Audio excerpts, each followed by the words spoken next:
Hi everyone, it's Esquilax. Today I'm going to be doing something a little bit different. I'm going to be doing a Yu-Gi-Oh deck list. Now this is the first time I'm ever going to be doing a Yu-Gi-Oh deck list, and this might be my last time. I don't really play Yu-Gi-Oh too often, but when I do, I usually only play one deck, and I play that deck for a long time, and then yeah, and the reason for that is because I'm pretty cheap and I don't like to spend a lot of money, so I usually don't spend too much money on Yu-Gi-Oh, and so I usually only build like one deck.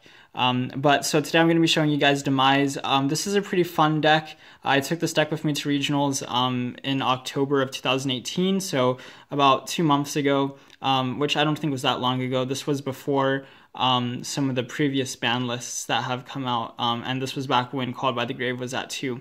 And when Firewall Dragon was out as well, before they banned Firewall Dragon, I believe. So anyway, I'm going to get onto the deck list. Hopefully you guys enjoy it. I think this deck is a lot of fun. In the regionals that I went to, I think I finished with 10 points, and I finished, I think, in like 92nd place. So I didn't do well, but I didn't do poorly either. I won 3 duels, I drew once, and then I lost 4. But I still had a lot of fun. Hopefully I can show you guys a pretty fun version of this deck, and hopefully you guys enjoy. So let's get right into it.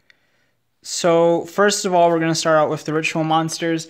Obviously, we're playing 3 of the new Demise, we're playing 3 of the new Ruin, we're playing 3 of the original Demise, and we're going to be playing 1 of the original Ruin as well. Now, it's 10 ritual monsters. The reason why, hopefully I'll show you guys here in a little bit, is because the math is kind of complicated with some of these things. Now, you have 2 ritual spells in this deck. You have Cycle and you have End. Cycle and End are both very specific skill spells. So Cycle only allows you to tribute monsters that are already on the field, and then End basically allows you to tribute monsters, but you have to have the exact level. You can't go over, and that's really one of the things that kind of makes things difficult when you're playing this deck. Now, the 2 most important monsters in this deck are obviously the new Demise and the new Ruin. The new Ruin protects your monsters from being destroyed by card effects, and then Demise protects your cards from being destroyed by not by monsters, but by battle. And it's only ritual monsters as well. The protection effects only extend to ritual monsters, but of course, everything is, as you guys know, Demise blows everything up.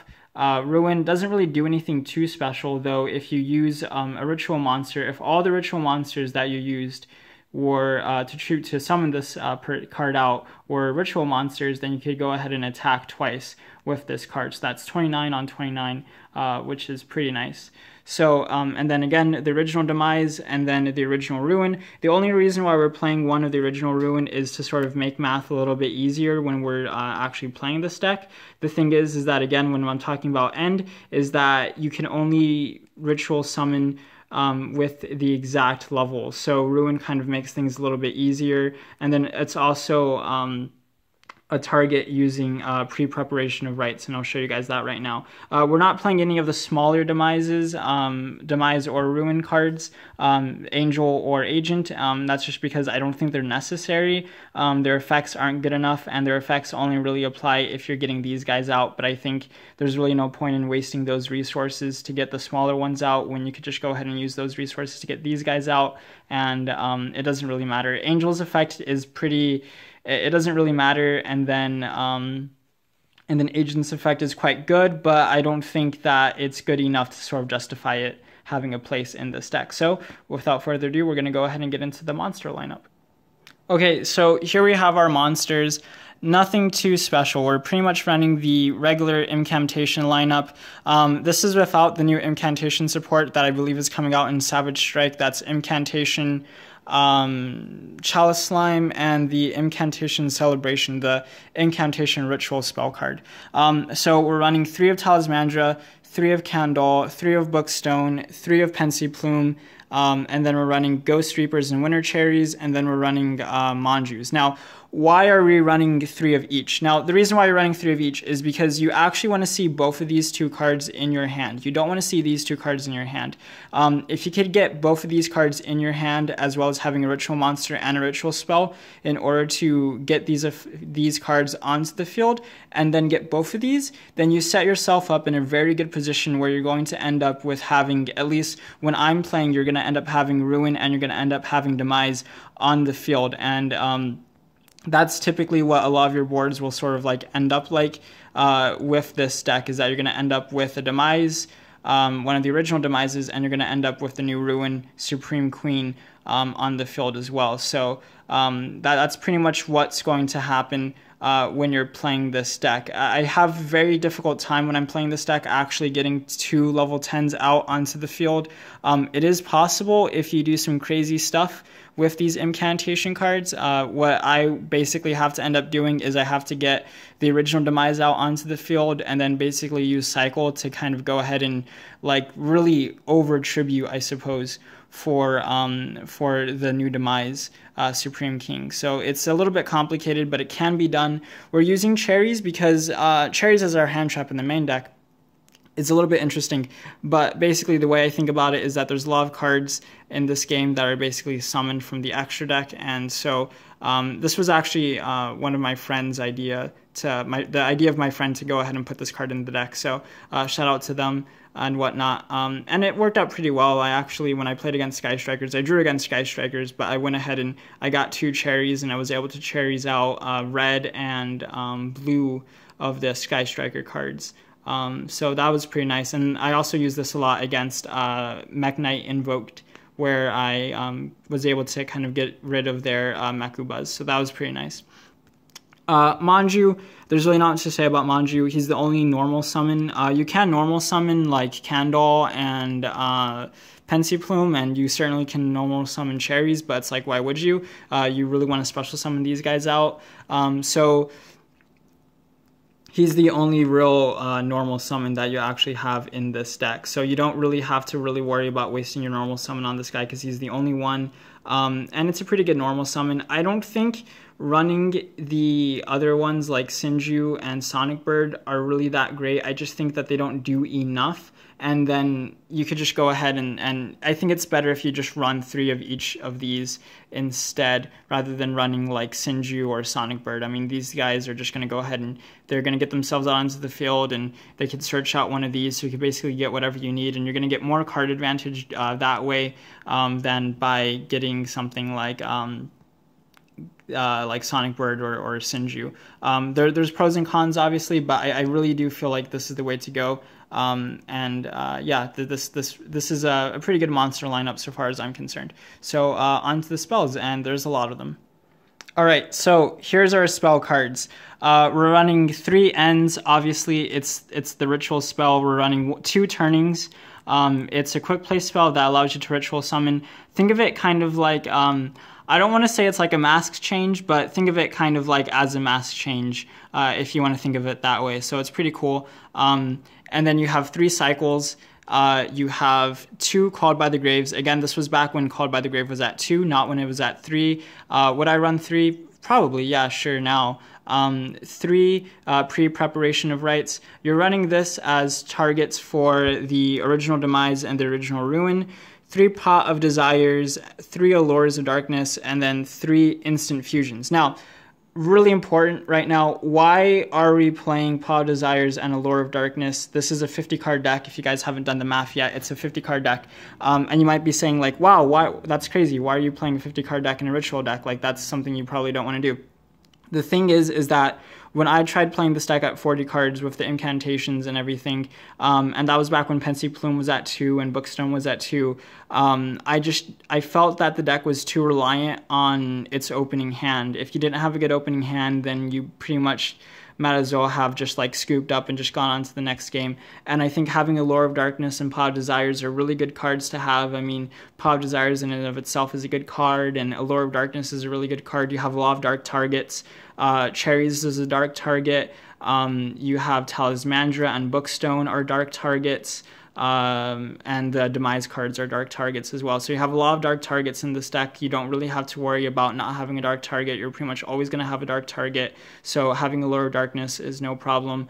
Pot of Desires, you're running 10 ritual monsters. So basically, the chances of you really getting rid of all your ritual monsters are pretty slim. You're always going to have a ritual monster in your hand no matter what, for the most part, hopefully. And that's mainly due to cycle, and I'll get onto that in a little bit. But yeah, so, I mean, you're not always going to have one in your hand, a ritual monster, but more often than not, you'll probably have one in your hand, so it's pretty good. Again, I already talked about Pre-Preparation of Rites. Called by the Grave is just an all-around good card that you probably always want to have in your deck, at least 2 of, because it's just a good card.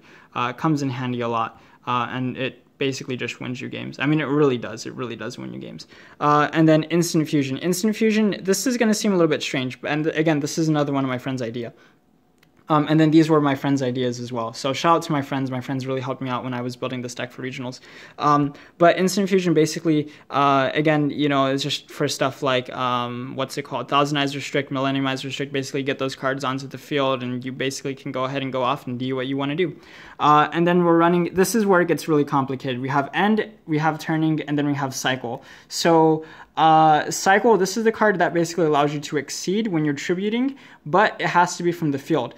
This allows you to basically ritual summon from cards using cards that are on your field or in your hand, but it has to be the exact number.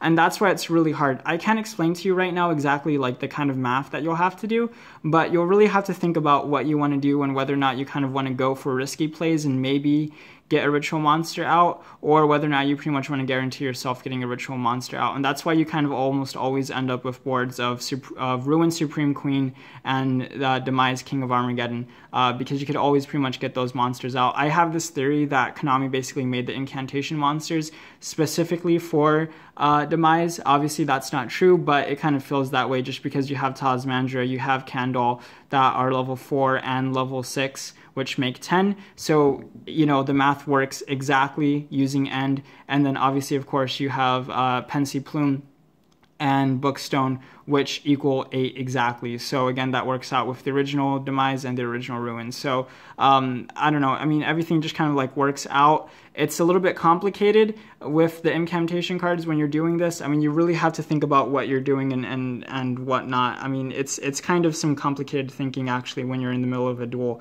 But you'll figure it out once you're playing. The nice thing about this is that this pretty much always guarantees that you're going to be able to get a ritual monster, or not a ritual monster, a ritual spell next turn, which is super nice. So if you ever search for a ritual spell card, I always recommend getting Cycle. The only time I wouldn't get Cycle is if you can't get monsters out onto the field. That means if you can't get the incantation cards out onto the field, then go ahead and get End, and that basically will pretty much mean that when you're getting End, it will mean that you kind of have like 2 ritual monsters in your hand that you could just go ahead and play End, send 1 ritual monster to the graveyard, and get a ritual monster out onto the field.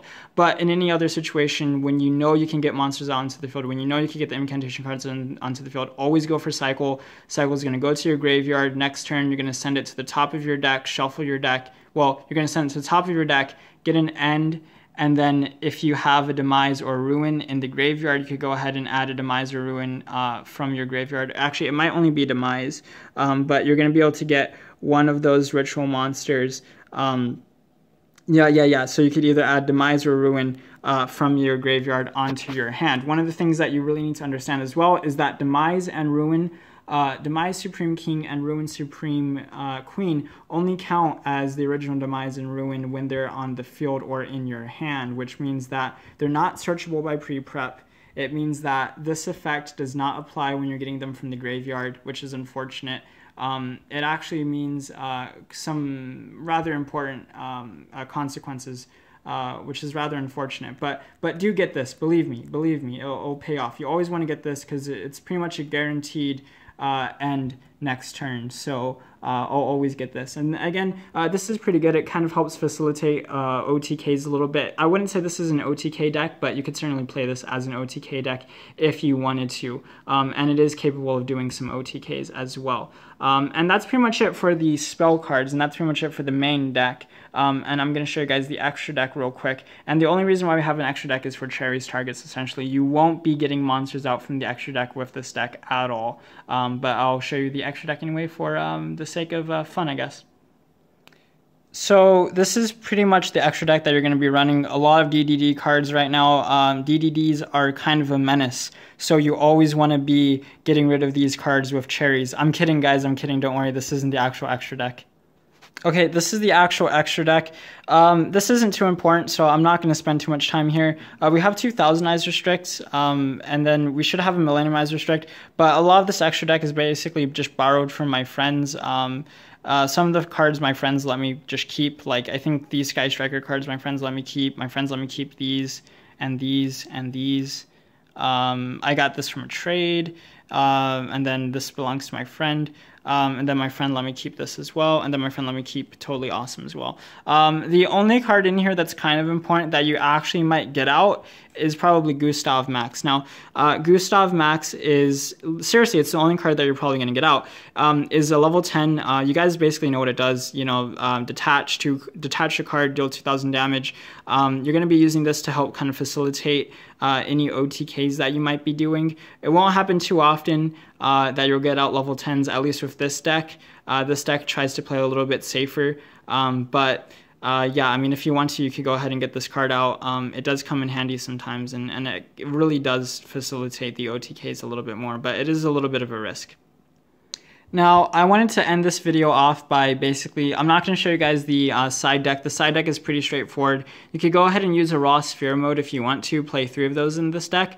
The nice thing about Raw Sphere mode is that Raw Sphere mode is level 10, which means that it works perfectly well with End, and you could just go ahead and like use End, send Raw Sphere mode to the graveyard if you have to, and then get one of the level 10 ritual monsters out. But anyway, this is pretty much the board that you're almost always going to end up with on turn 1, is you're going to end up with the Demise and you're going to end up with the Ruin. Now, the cool thing is that if you use, let's say, Demise, another level 10, for the full tribute of Ruin, Ruin gets to attack twice. I think I already mentioned this. And if Ruin gets to attack twice, you get Demise's effect off, clear your opponent's board, and your opponent has no response. You could just go ahead and attack once with Demise and then attack twice with Ruin, and that's game.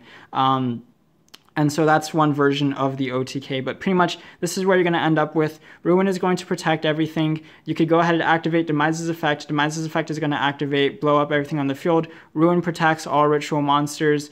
Last thing is that you don't want to see Ruin in the graveyard at all. If you see Ruin in the graveyard, you're susceptible to Called by the Grave, and that's never good. But anyway, I hope you guys enjoyed this deck list, and I'll see you guys later. Thanks for watching. Bye.